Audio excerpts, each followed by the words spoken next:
Hello there, kia ora. Kaipara District Council has a long history of making the news for not the best reasons, which is sad, really. I mean, it is a stunning and unique part of the mutu, but it does give us a few places that we can find those hard right red flags for the council this year. Again, a quick disclaimer, these are my red flags, which means that they're not going to be red flags for everyone. You really do need to research all of your candidates and see which ones that are there that share your goals and your views. And most importantly, none of that is going to matter if you don't vote this year, so make sure you vote.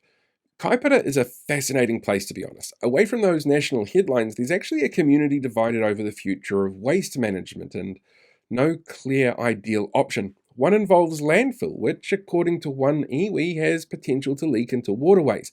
The other involves the building of the largest waste to energy incinerator in the country, which has been tied to claims from the public of dodgy deals and conflicts of interest from council members and, obvious health concerns from a collection of doctors around toxins like dioxins, heavy metals, and gases. But nationally, the region gets a lot of coverage because of how it approaches Maori, and the majority of red flags within this election are based around that approach. For example, in early August, the council made headlines that it had spent $52,000 on an unbudgeted report on legal obligations it had with local iwi that was described by some councillors as bullshit and anti-Maori. It claimed that the Waitangi Tribunal was irrelevant. It undermined the treaty and dismissed hapu and iwi rights as being incompatible with democracy.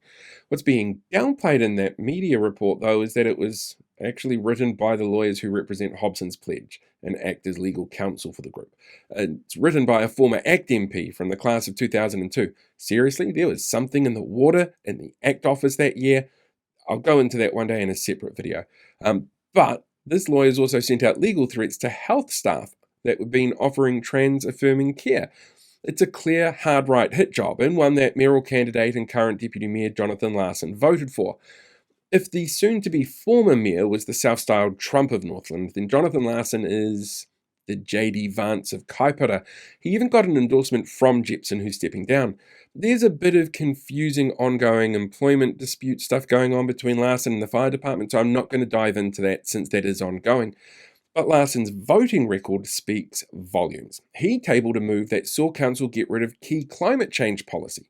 He voted against a pilot investigating how to create models for communities on adaptation to climate change. He voted for the removal of Maori wards. He voted to cut ties with local iwi and retroactively remove funding for local iwi and Kaipara District Council roles. There's also Ashnea running for mayor, and while he voted to keep the funding for local iwi groups, he did vote to disestablish the Maori ward. He also apparently took a trip which in part was justified as investigating waste to energy plants.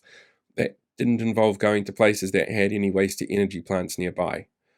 In the Wairoa ward, you've got Gordon Lambeth, who also voted to disestablish Māori wards, as well as leave LGNZ, which is a big far-right red flag. He voted to cancel emissions accounting contracts, the relationships with local iwi, and to withdraw from the Northland Transport Alliance, which is held up as one of the best organisations in the country for interregional cooperation on roading. In Otamatea, you've got Roger Billington. He's ACT. I mean, that's all you need to know. He's ACT, and it'll be labelled as such on the voting form.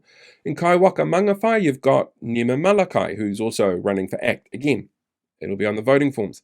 The big name in this ward, though, is outgoing Mayor Craig Jepson. While he's most well known publicly for being the most anti-Maori mayor in the country, having called a special council meeting as soon as the government forced through an unpopular law change allowing him to do so, to become the only council to remove active Maori wards from this election, he also brought in Julian Batchelor and his lackeys, like Vicky here, whose number it is that appears on these cards that have been popping up all over the country that allow you to order a bunch of racist propaganda, so that they could speak to the council. He commissioned that Hobson's Pledge Aligned report. He wrote for the Hard Right New Zealand Centre for Political Research website. Again, class of 2002 ACT. And he wrote for them celebrating how he was removing Maori wards. He attended the illegal Wellington occupation along with his wife, whose Facebook page shows how far a person can go down a rabbit hole. He's also a member of Voices for Freedom and their local government AstroTurf Council Watch Group. Red flags all the way. You've got Luke Canton, who's an accountant, who's now scrubbed his social media a bit on Twitter, which included a range of racist comments, like claiming that the moko of Toitutu Tiriti Hikoi organiser Eru Kapakingi were burn marks from a stove element from doing spots, and claiming that tools set up to help Maori achieve equitable outcomes and honour the founding document of the country was just privilege. And rounding off Kaiwaka Mangawhai is Weramu Paikia, who is here sporting this pro-Israel look and of course his connection to Tamaki's Man Up group, which is now naturally scrubbed from his Facebook pages. One thing that stands out when looking over the majority of Kaipara candidates is the number of people involved in their local communities in different ways. There's volunteer firefighters, cafe owners, community group organisers and more. And while there's always bad press about the more extreme elected members, it does seem like a place where a huge number of people running for council are doing so because they genuinely want to find ways to help their communities. You know what? I think that's something that Kaipara voters should be really proud of. Voting is done by postal ballot with voting forms sent out in early September. Kaipara is using first past the post again because they didn't like STV, so you need to tick the candidates that you like. And the future of Māori wards is famously not on the ballot here. So to have your say on that, look at what other candidates have to say on the issue. You can find more information about your local elections on your council website, or you can visit my website, paultheotherone.com/LG25 for other resources.